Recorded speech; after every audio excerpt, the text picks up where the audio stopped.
Good evening, everyone. It's nice to see everybody. I'm Kathryn Libin, the scholar in residence for the DSO Mozart Festival, and I'm very happy to welcome all of you to program number 6.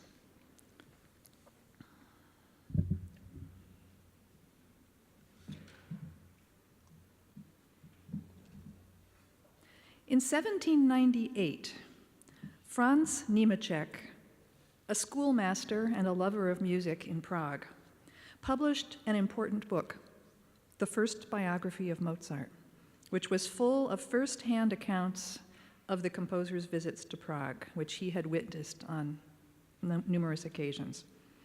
There's a remarkable passage in this book where he discusses a big public concert given by Mozart in Prague on the 19th of January, 1787. And he writes,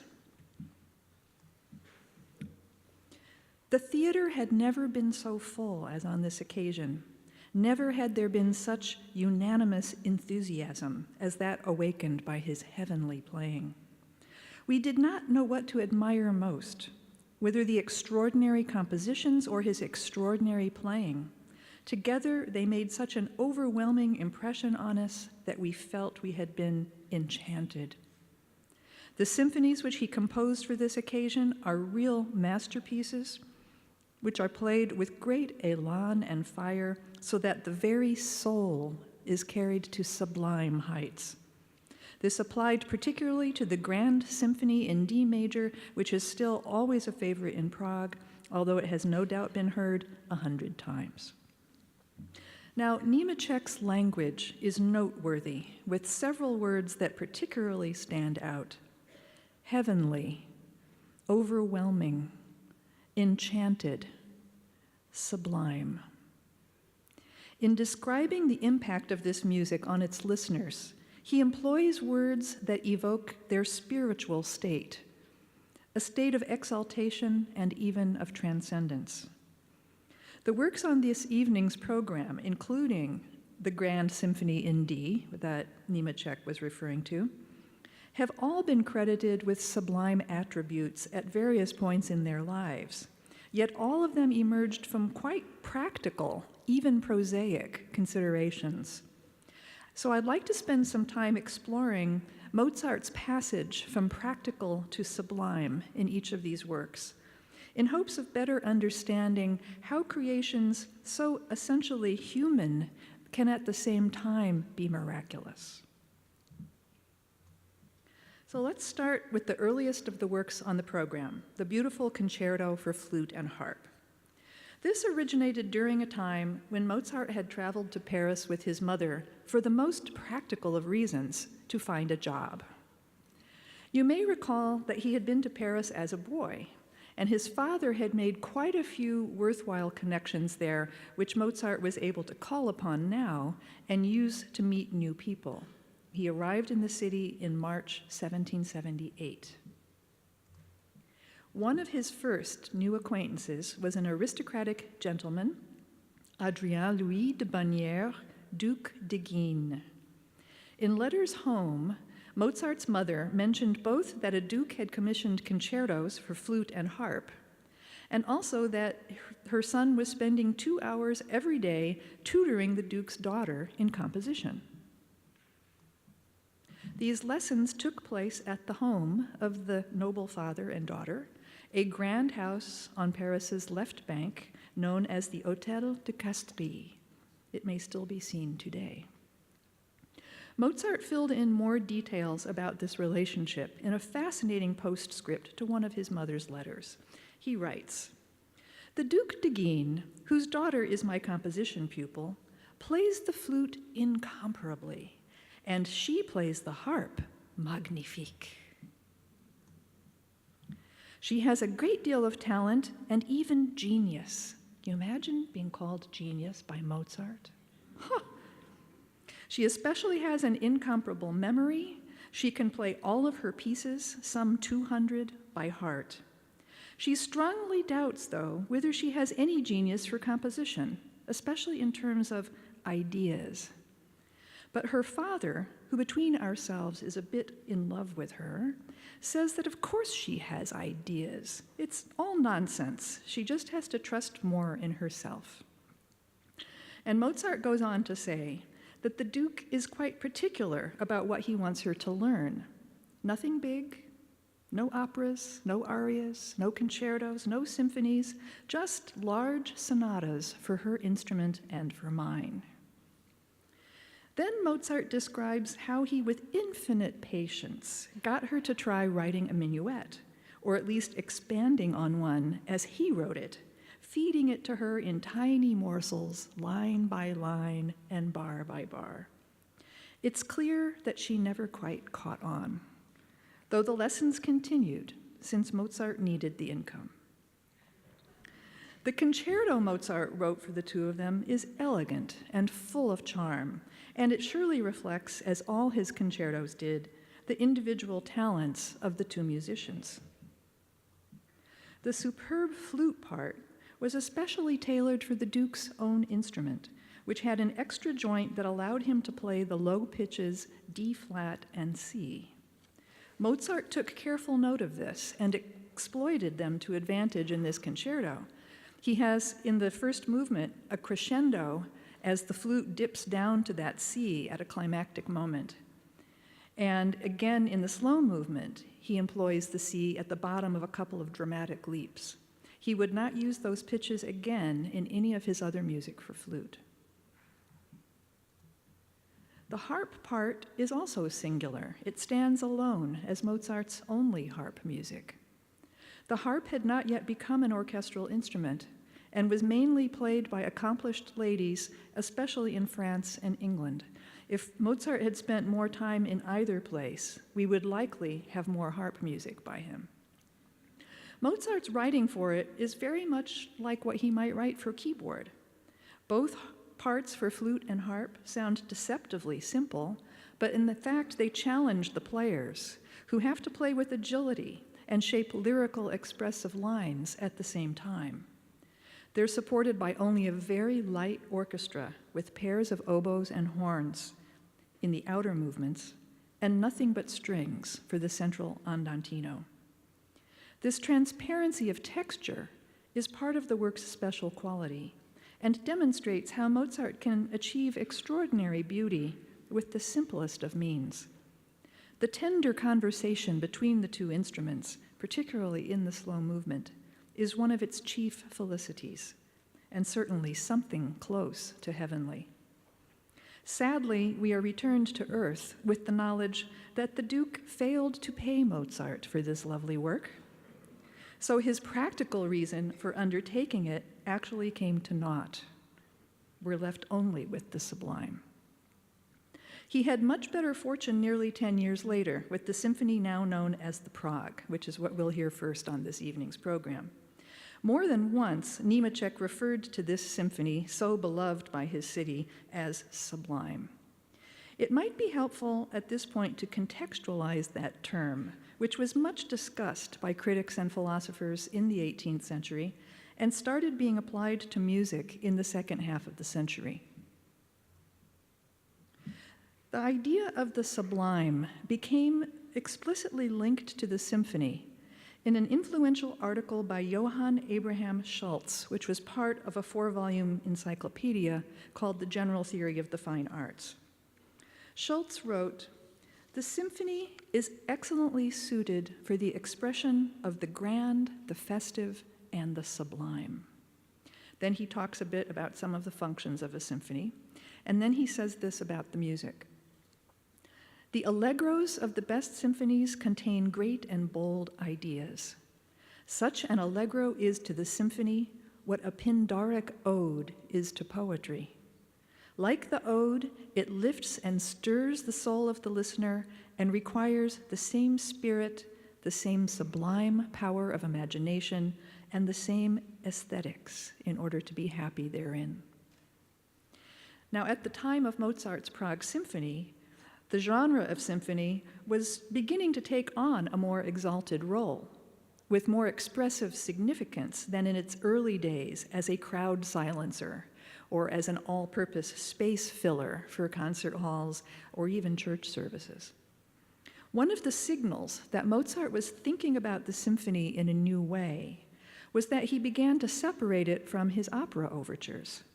Beginning with Idomeneo in 1780, he no longer recycled any of his overtures as concert symphonies. His mature overtures all remain single movement pieces, and his symphonies became 3 or 4 movement structures. The sound of his symphonies also changed, due in large part to a more soloistic use of the wind section. In big orchestral pieces that he wrote in the early 1780s that involved the great wind players of Mannheim and Vienna, and I'm thinking here of the brilliant wind parts in the operas Idomeneo and Abduction from Seraglio, and also the expressive wind solos in his piano concertos. These struck listeners as very new and astonishing. He really transformed the role of the wind ensemble within the orchestra. This, of course, came from having great players to work with, and it was an innovation so delightful and so profound that Haydn and Beethoven would eagerly embrace it. Increasingly, Mozart expected greater virtuosity not only from the winds, but from all the members of the orchestra. Both the Linz and the Prague symphonies demonstrate a new level of difficulty. And he also began to increase the weight and importance of other movements apart from the opening allegro. Though his slow movements had always been meaningful, his minuet movements grew more interesting and more individual, and his finales also took on increased substance. When Mozart and his wife Constanza went to Prague in January 1787, it was after Marriage of Figaro had already been playing there to a packed theater all through the winter. Niemetschek wrote, "The enthusiasm shown by the public was without precedent. They could not hear it often enough. This manifestation was mostly due to the excellence of the work, but there was also the incomparable orchestra of our opera house, which understood how to execute Mozart's ideas so accurately. For on these worthy men, who were mostly not solo performers, but nevertheless very knowledgeable and capable, the new harmony and fire and eloquence of the music made an immediate and lasting impression." So it was thanks to these enthusiastic members of the orchestra in Prague that Mozart was invited to come in person to conduct Marriage of Figaro. They saw this as the highlight of their lives. And it was for that orchestra that he brought along his new symphony in D major. According to Niemetschek, the orchestra was rather small, comprising 6 violins in total, 3 violas, 1 or 2 cellos, and 2 contrabasses. And then in the wind section, it had pairs of all of the winds, 2 oboes, horns, clarinets, etc. Count Thun-Hohenstein, who had hosted Mozart and his wife in Linz and witnessed the premiere of the Linz Symphony, now offered him excellent accommodations in Prague for the premiere of yet another new symphony. So this is where Mozart stayed, in this marvelous large city palace. And in Mozart's catalog of his works, he entered his new D major symphony as being completed in Vienna in December of 1786. So it's possible that he had finished the symphony in time for some Advent concerts before he went to Prague. But the first one that we know for a certainty is the one that took place in this theater on the 19th of January. When we turn to Mozart's 3 last symphonies, number 39 in E flat, number 40 in G minor, and number 41 in C, which is the one we're going to hear tonight, we know that he wrote these for some practical reason, some specific occasion or occasions. These are big works, large in scale, large in ambition, and full of expressive power. He devoted the entire summer of 1788 to them and entered each one in his catalog as he completed it. On the 26th of June, the 25th of July, the 10th of August. It's hard to imagine that he spent only a few weeks on each of these, but That's the way he worked. Each entry in his catalog is terse. It states simply a symphony and provides the instrumentation. No more information than that. So we have to go searching. Why did he write these? His other projects that summer were some chamber pieces, some piano trios, some sonatas, and we know that his goal was to publish those. It's the big symphonies that he certainly composed with an occasion in mind, but what? This is one of the reasons that scholars lament the death of Mozart's father the previous year. Without him waiting in Salzburg for news of his son's activities and triumphs, we have considerably less information about the musical events of Mozart's last years. But one person he was in touch with was one of his Masonic brethren, Michael Puchberg, to whom he wrote a series of letters that summer. He mentions to Puchberg that he's about to give a series of concerts in the casino. That could have meant a room in the Trotnerhof, which had a casino and concert room where Mozart had played before. But unfortunately, we have no evidence that that concert series ever took place.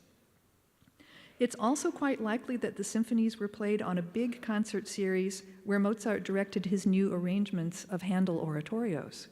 He had a big orchestra at his disposal for those. We also know that Mozart symphonies appeared on concert programs both in Vienna and in other cities that Mozart visited during the next 2 years. What is unthinkable is that he would devote so much valuable time to composing 3 significant orchestral works and then have them go to waste. Though Mozart thrived on composition, calling it my beloved task, he didn't do it for its own sake, but to provide entertainment and instruction for others and income for himself and his family. The third work in Mozart's late symphonic trilogy is the one now known as the Jupiter. This nickname arose fairly early in the life of the work, but not with Mozart. Mozart's second son, Franz Xaver Wolfgang, said that it stemmed from the virtuoso violinist and conductor Johann Peter Salomon, who had arranged Haydn's trips to London in the 1790s and had hoped to bring Mozart there as well. The title Jupiter first appeared on concert programs in 1819 and 21 in Edinburgh and London, and Mozart's rival, the pianist Muzio Clementi, published a piano arrangement of the symphony that called it the Jupiter. The title page of Clementi's arrangement, which is what you see on the screen, refers to Mozart's celebrated symphony, the Jupiter, and includes an engraving of the sky god in his cloud, attended by the bird sacred to him, an eagle, and gripping his scepter and a handful of thunderbolts ready to hurl.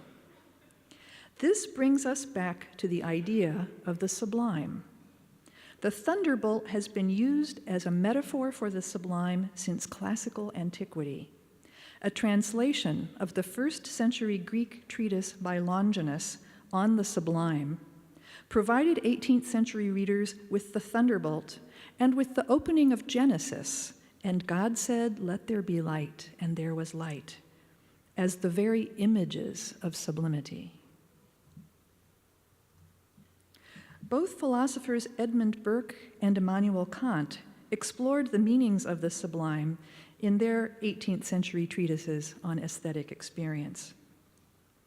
The sublime is seen as something terrible and transporting, an irresistible force that strikes us with astonishment and awe. It surpasses reason. Such terms have been applied to this symphony since early in its history, not only through its Jupiter designation, but in written responses to it. Constanze Mozart's second husband, Georg Nikolaus von Nissen, wrote a biography of Mozart in which he stated, "His great symphony in C with the closing fugue is truly the first among symphonies. In no work of this kind does the divine spark of genius shine more brightly and beautifully. All is heavenly harmony, whose tones, like a great noble deed, speak to the heart and enrapture it. All is the most sublime art, before whose power the spirit bows and is amazed." When Haydn would deliberately seek the sublime, setting the Let There Be Light text in his oratorio, The Creation, he also chose the brilliant key of C major to stun his listeners with. The very opening of Mozart's symphony, with its trumpets and drums, its pompous dotted rhythms that conjure up the French overtures of the Ancien Régime, its loud, festive flourishes, seems designed to evoke a grand, dramatic style. The listener is shocked by the sudden disruption of a huge C minor chord. But then, shortly thereafter, we're treated to a rendition of one of Mozart's own arias, Un bacio di mano, accompanied very lightly with pizzicato strings. You'll be able to hear it quite readily. What is he telling us with this tune, whose text would have been known to those who had heard it that June in an opera by Anne Fossey, where a worldly Frenchman warns an inexperienced lover, "You are a bit innocent, my dear. Go study the ways of the world." Perhaps Mozart is sending a message to other composers. This symphony is something new by a composer of experience. Then there's the beautiful but disturbing Andante cantabile. Its muted strings give it a special quality from the opening, but again, as in the first movement, we have the unsettling disruption of a C minor chord, restless, agitated rhythms, and surging dissonances that create a nearly unbearable tension. But it is the last movement, with its deceptively simple opening and the radical complexities of its fugal writing, that would draw the most attention in its own time and inspire the many references to Jupiter and the Sublime. The simple initial melody in the violins, 4 notes that stretch over 4 bars, stems from Gregorian chant and was heard in Mozart's time as the opening of the hymn Lucis Creator, Creator of Light. This tune, with the rapid repeated notes that follow it, was already used by Mozart in the credo of one of his early masses, and thus strongly suggests some internal spiritual meaning that it held for Mozart. What follows is a symphonic finale unlike any other in the period before Beethoven. Mozart will introduce 6 themes over the course of the movement's structure and then combine 5 of them together in a virtuoso display of fugal writing. He creates a vigorous, multi-voiced web of counterpoint that cannot readily be comprehended by the listener, only recognized as something transcendent. Immanuel Kant's most famous words and his epitaph come to mind here. 2 things fill the mind with ever new and increasing admiration and awe, the more often and the more steadily we contemplate them: the starry heavens above us and the moral law within us. Kant's starry heavens, Mozart's Jupiter, are 2 attempts to put into words something that lies beyond the reach of words. The musician who first called this work by the name Jupiter had clearly encountered something that he found surpassed elegance and charm, something astonishing, inexplicable, touched by divinity, sublime. All of us who love Mozart's music feel we have been touched by something ineffably beautiful. And music is a form of the sublime that, unlike the starry sky, is fundamentally and essentially human. Thank you very much.